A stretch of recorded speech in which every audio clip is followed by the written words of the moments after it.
Cumprimento a igreja com a paz do Senhor. É uma alegria, poder retornar aqui juntamente com os irmãos para aprendermos mais, da palavra do Senhor nosso Deus. Mais uma vez, eu quero agradecer o pastor Elias. Como eu disse ontem, me sinto honrado por poder estar aqui juntamente com os irmãos para meditarmos na palavra do Senhor nosso Deus. É uma alegria muito grande, me sinto muito honrado por isso. Nós falamos ontem sobre a primeira parte do versículo: tem cuidado de ti mesmo.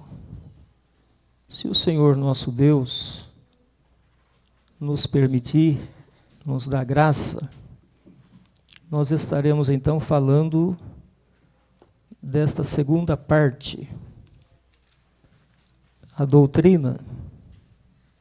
Tem cuidado de ti mesmo e da doutrina. Os irmãos conseguem se lembrar de ontem? Os 3 exemplos que nós falamos aqui, consegue lembrar, sem olhar na apostila?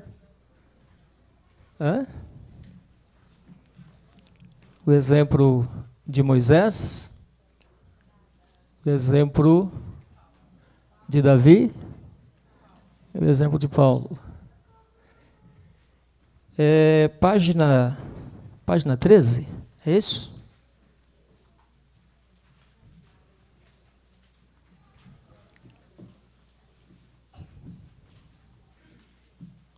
Página 12. Página 12. Bem no meio, da leitura, quando diz aí o jovem Timóteo e a sua missão na igreja de Éfeso. O jovem Timóteo e a sua missão na igreja de Éfeso. Repetindo aqui o texto, capítulo 1, versículo 3. Como te roguei, quando parti para a Macedônia, que ficasse em Éfeso, para advertirdes alguns que não ensine outra doutrina. Ainda em 1 Timóteo, não está aí na apostila, o capítulo de número 6 e o versículo de número 3 ao 10, que diz assim: se alguém ensina alguma outra doutrina, e se não conforma com as palavras de nosso Senhor Jesus Cristo, e com a doutrina que é segundo a piedade, é soberbo e nada sabe, mas delira acerca de questões e contendas de palavras, das quais nascem invejas, porfias, blasfêmias, ruins suspeitas, contendas de homens corruptos de entendimento, privados da verdade, cuidando que a piedade seja causa de ganho. Aparte-te dos tais. Mas é grande ganho a piedade com contentamento, porque nada trouxemos para este mundo, e manifesto é que nada podemos levar dele. Tendo, porém, sustento, e com que nos cobrirmos, estejamos com isso contentes. Mas os que querem serem ricos caem em tentação, em laço, e em muitas concupiscências loucas e nocivas, que submergem os homens na perdição e ruína. Porque o amor do dinheiro é a raiz de toda espécie de males. E nessa cobiça alguns se desviaram da verdade e transpassaram a si mesmos com muitas dores. Na segunda parte ontem, a gente ouviu aqui 2 nomes, Himeneu e Alexandre. Eu quero acrescentar aqui um outro nome, Fileto. Seriam essas pessoas as principais pessoas os principais líderes que traziam um ensinamento diferente daquilo que Paulo ensinava.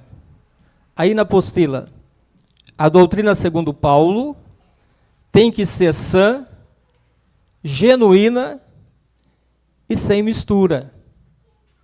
A doutrina segundo Paulo tem que ser sã, genuína e sem mistura. Ou seja, nós não podemos misturar a doutrina cristã com a doutrina judaizante, com a doutrina dos gnósticos, e isso tanto no campo teológico, como está aí em 2 Timóteo capítulo 2, versículo 16 ao 18, como também no sentido prático. A doutrina genuína, a doutrina sadia, ela é diferente da doutrina do paganismo. Ela é diferente da doutrina judaizante. Ela é diferente da doutrina dos gnósticos. Então Paulo, ele, como nós falamos, estava convicto, estava certo do que aquilo que ele estava ensinando, ele aprendeu diretamente de Jesus. E nós falamos aqui que nós também aprendemos. Nós aprendemos também de Deus. Nós aprendemos também do Espírito Santo. Porque a palavra de Deus, ela é inspirada. E ela é proveitosa para ensinar, para redarguir, para que o homem possa ser aperfeiçoado através da palavra de Deus. Aí na apostila, a doutrina para todo gosto, porque virá tempo em que não suportarão a sã doutrina, mas tendo comichões nos ouvidos, amontoarão para si doutores conforme as suas próprias concupiscências. E aí vem aqui alguns cuidados que nós precisamos tomar. Cuidado com a doutrina, eu coloquei, cuidado com a doutrina de Jezabel, porque Jezabel quase desviou uma nação por completo. Então, o cuidado com a doutrina de Jezabel. Cuidado com a doutrina de demônios. Cuidado com a doutrina dos fariseus. Qual seria a doutrina de Jezabel? Pode tudo. Qual seria a doutrina dos demônios? Não pode. É isso que está no texto. Não pode casar? Não pode comer? Mas a doutrina de Jezabel pode. Mas ele tem a doutrina também dos fariseus. Faz o que eu mando, mas não faz o que eu faço. E aí, nós somos o primeiro a fazer. É assim mesmo? O obreiro é o primeiro a fazer. Se eu vou pedir para alguém fazer, eu tenho que saber fazer. Eu sou o primeiro a fazer. Devemos ser o primeiro a fazer. E aí a gente pode pedir para um outro fazer também. Então, cuidado com essas doutrinas. Paulo, quando escreveu a igreja de Éfeso, ele ensinou o que eles precisavam saber e o que eles precisavam fazer.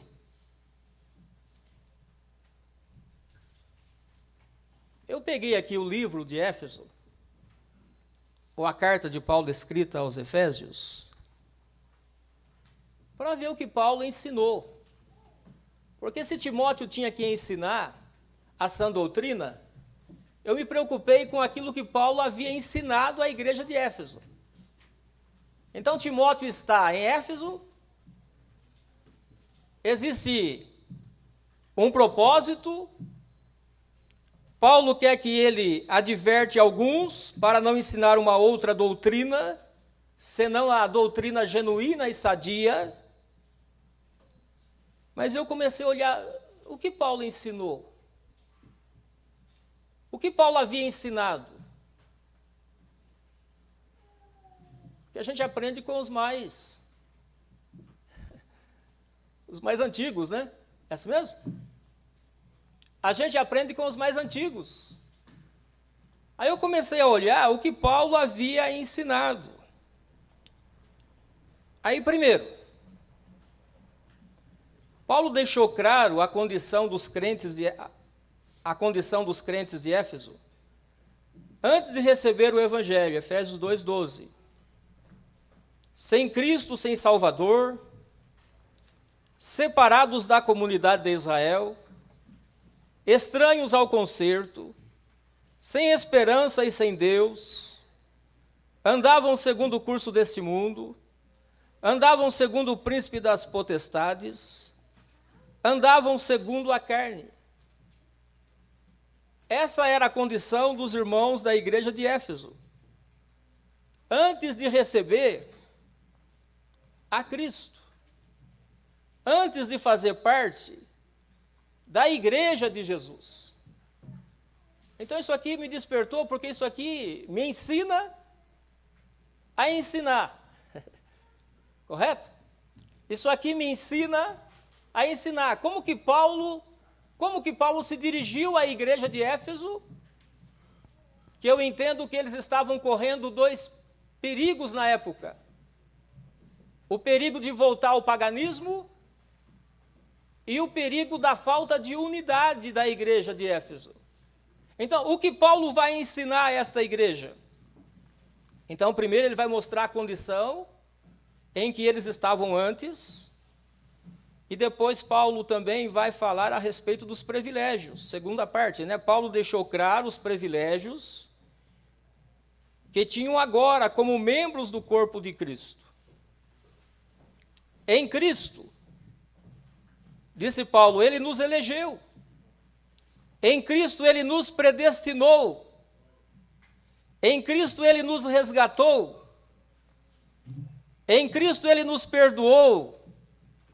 Em Cristo ele nos salvou. Em Cristo ele nos adotou. Olha os privilégios. Não é diferente também para nós.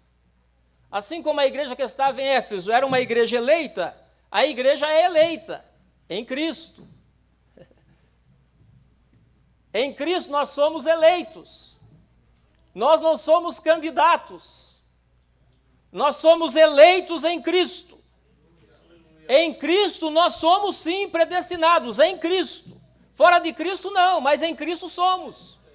Porque o projeto era antes da fundação do mundo, para que em Cristo, eu costumo dizer, a igreja tem endereço certo, porque a igreja vai para o céu. Jesus vem arrebatar a igreja. Agora eu tenho que fazer parte dela. Nós temos que fazer parte desta igreja. Então Paulo está orientando aqui, dizendo, olha, vocês se lembram como que vocês eram antigamente? Como que vocês são agora? Ninguém aqui está predestinado ao inferno. Tem alguém aqui predestinado ao inferno? Não tem não, né? Não, de jeito nenhum. Só o diabo.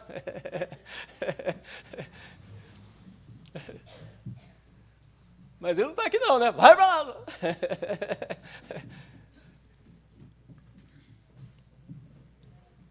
Então, em Cristo, você é uma pessoa eleita. Coisa boa, hein?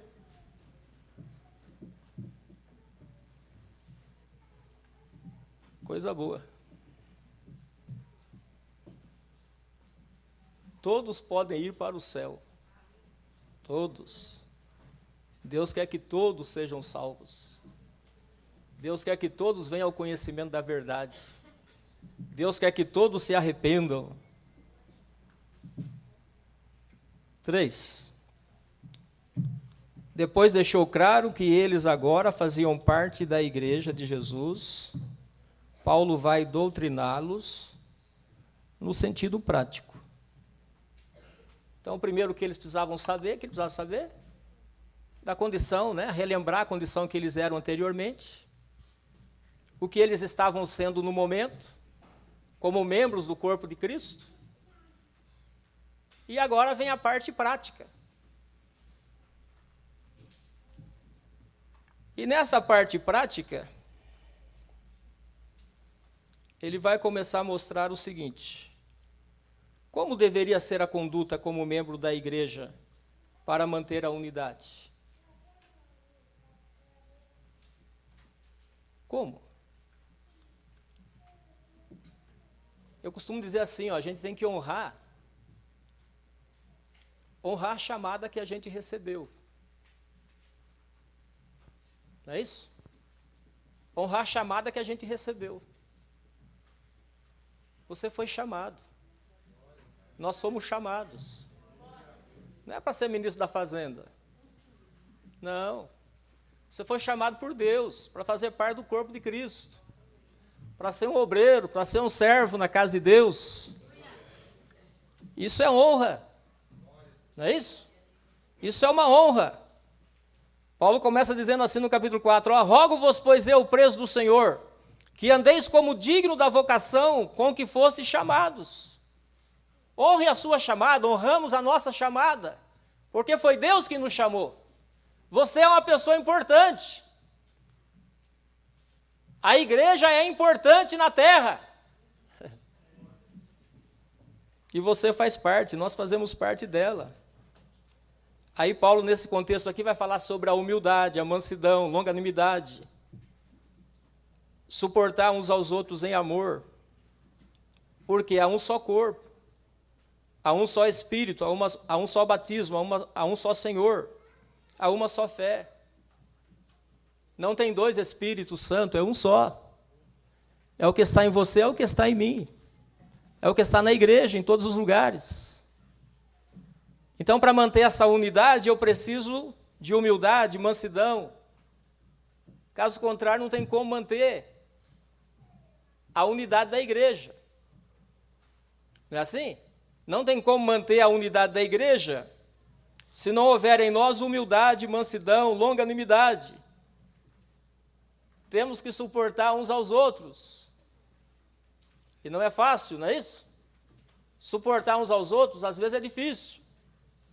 Mas não é impossível, porque o mesmo Espírito Santo que estava na vida de Jesus Cristo, o homem, está também na nossa vida.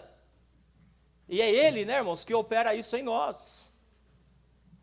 É Ele quem faz isso em nós, para manter então essa unidade. Como deveria ser a conduta no meio da sociedade? Como deveria ser essa conduta? Em meio à sociedade? O que deveria ser evitado? Não andar como os outros gentios. Não dar lugar ao diabo. O que deveria ser imitado? Ser imitador de Deus. É isso que Paulo ensinou. É isso mesmo?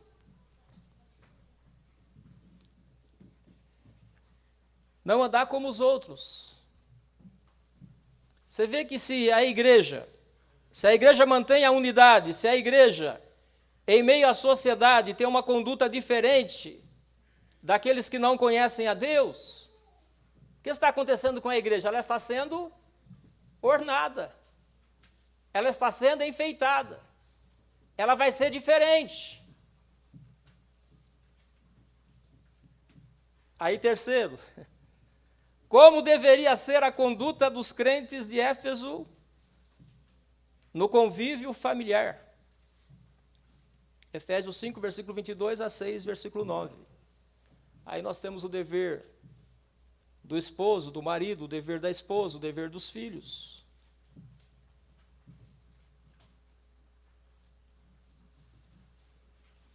E sendo assim, a igreja, ela estaria sendo ornada.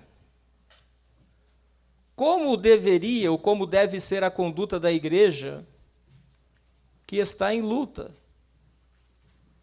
A igreja está em luta? Sim ou não?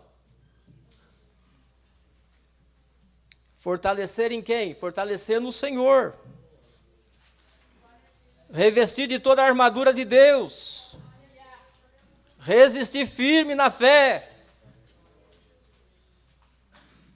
Então Paulo mostra o que eles precisavam saber e o que eles precisavam fazer. O que você precisa saber? O que você precisa fazer? Ou o que eu preciso saber? O que eu preciso fazer?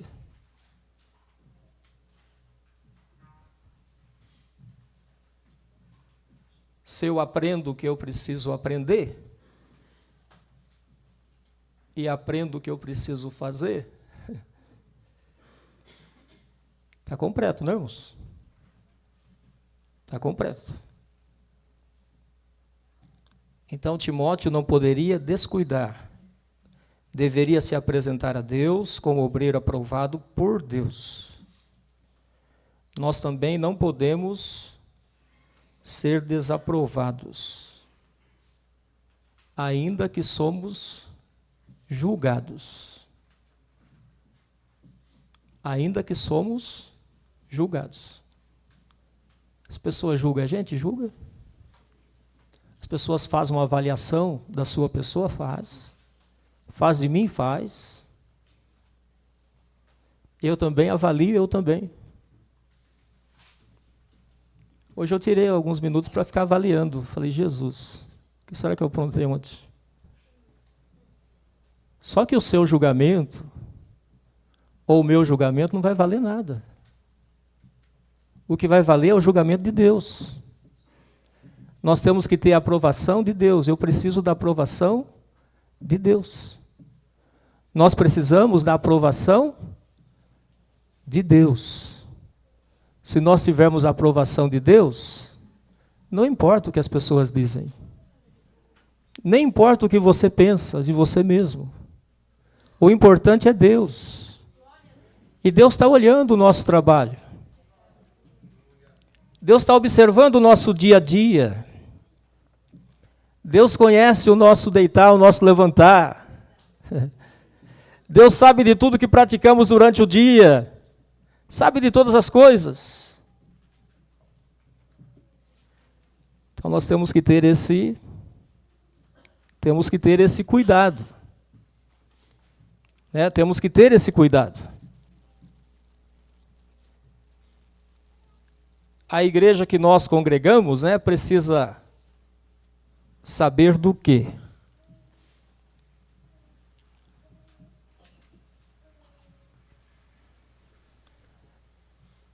Precisa fazer o quê?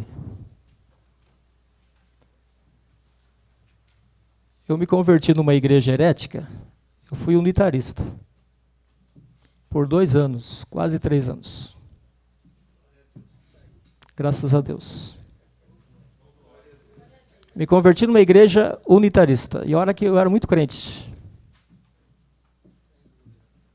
Mas eu comecei a ler a Bíblia, falei, não é possível. Eu procurei até o padre depois disso. Falei, mas aqui está escrito que é para batizar em nome do Pai, do Filho, do Espírito Santo. Espera aí. Procurei até o padre. Envolvi com os testemunhos de Jeová, com a adventista. Falei, Jesus, dai-me graça, Jesus. A minha igreja acabou. Graças a Deus que acabou. Aqui em Franca tem. Tabernáculo da Fé. E também o Voz da Verdade. É isso, né? Também Voz da Verdade. A igreja Voz da Verdade. Mas a igreja acabou. E ir para onde? Ir para onde? Só a nossa igreja, ou só na nossa igreja tinha salvação? Não tinha salvação em outro lugar. E os dias vai passando. Falei, quer saber de uma coisa? Eu vou para a Assembleia. Eu vou para a Assembleia. Isso foi em 1980. Eu vou para a Assembleia. Mas que diferença na Assembleia. Na Assembleia o povo dá glória a Deus, o povo dá aleluia, o povo pula, o povo... Falei, negócio diferente. Fala, o povo ora, todo mundo junto.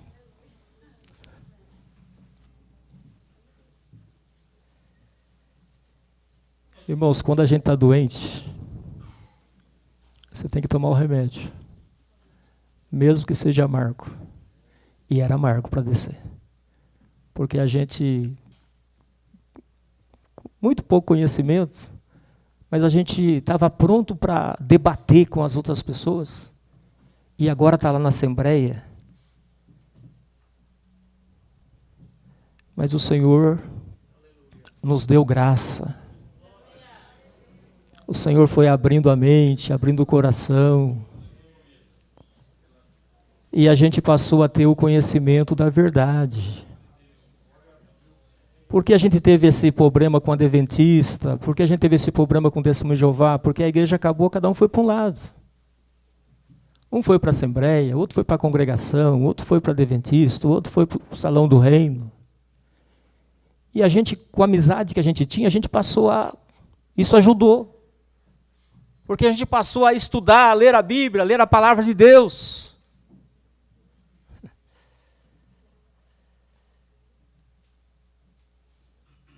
A igreja tem o seu momento.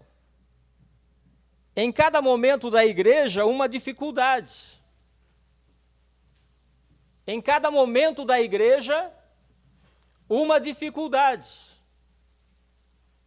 Quando Paulo escreve a carta, há um tipo de dificuldade.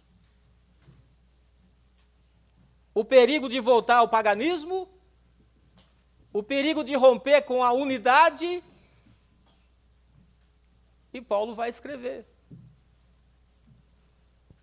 Mas agora é um outro problema que está acontecendo na igreja.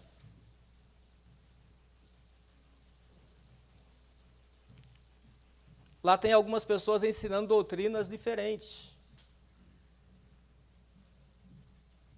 A ressurreição já foi. Eu estava lendo a Bíblia Genebra, né, diz assim, o comentarista, né, diz que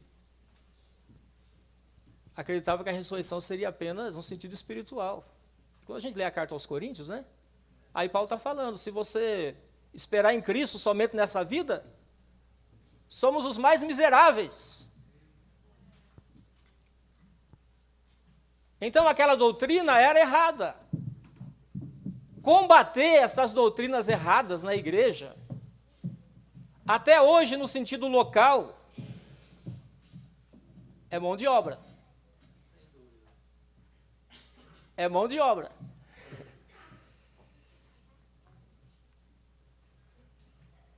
Nós temos, a gente já falou isso aqui, ó, da outra vez. Nós temos, isso é bom, ajuda a gente a crescer.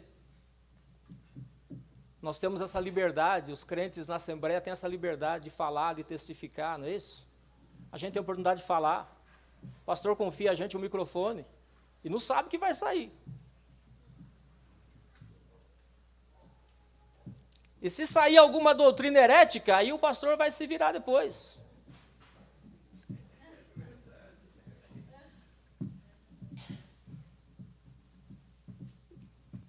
Eu não me lembro, né, já estive lá com o pastor Elinial Cabral, lá em São Bernardo. Não sei se ele estava lá dessa vez, lá com o pastor Tarcísio. Mas aí a pessoa teve uma oportunidade e a pessoa parecia ser unitarista. E a pessoa usou as palavras e o pastor Tarcísio ficou, e agora? Né? Ele ficou, como corrigir com aquele público? Então, a tarefa que Timóteo tinha não era uma tarefa fácil, mas era o problema existente na igreja naquela época, naquele momento. Só Deus, né, irmãos? Só Deus para dar graça, dar sabedoria, dar entendimento para a gente lidar, né, com certas situações na igreja. Tinha um menino nosso pregando, e o menino estava pregando corretamente, falando sobre Noé, uma mensagem simples. E levantou uma pessoa na igreja, e a pessoa disse assim, ó, está falando muito. Está falando muito e está fazendo pouco. A hora que a pessoa levantou e diz isso, eu olhei para ver. Ele diz, você também. Falei, Jesus, me ajuda. Bom, não tem nada herético, né? Mas eu não vi nada do que o menino estava ensinando errado. Terminou o culto, eu falei, tenho que conversar com esse homem. E saí, ele já estava saindo, eu parei ele do lado, falei, entra aqui. Ele entrou na garagem de casa, sentamos lá. Comecei a conversar com ele. Ele disse assim, Deus está mandando eu ir embora. Falei, Deus está mandando você ir embora, mas eu vou na sua casa amanhã. E aí convidei o pastor Cícero, convidei um outro pastor lá, o presbítero Luiz, e a gente foi lá. Que trabalho, ó, coisa simples, mas dá trabalho, porque a pessoa acredita naquilo que ele está falando, não é assim? Ele acredita naquilo que ele está falando. Então a tarefa aqui de Timóteo não era uma tarefa fácil. Mas vamos aqui para a conclusão.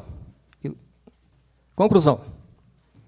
É fundamental que os obreiros da igreja tenham confiança na doutrina que ensinam, seguindo o exemplo de Paulo, a fonte segura do conhecimento, divinamente. Ao ensino, a falsa doutrina ou a heresia, fica mais fácil para combater, mas não é tarefa fácil, é tarefa difícil.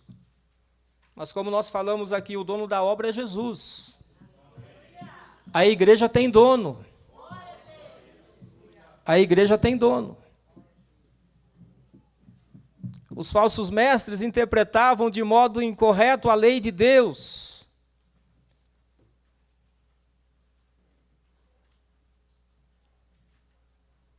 Eles buscavam posições, de liderança. Faziam isso visando lucro financeiro. Agora, Deus conhece o nosso trabalho.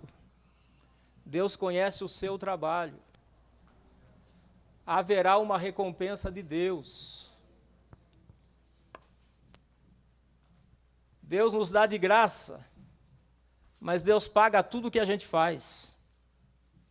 Deus dá salvação de graça, mas paga tudo o que a gente faz. Nós iremos passar pelo tribunal de Cristo. Se você fez, se fizemos para a glória de Deus, nós vamos ter a nossa recompensa.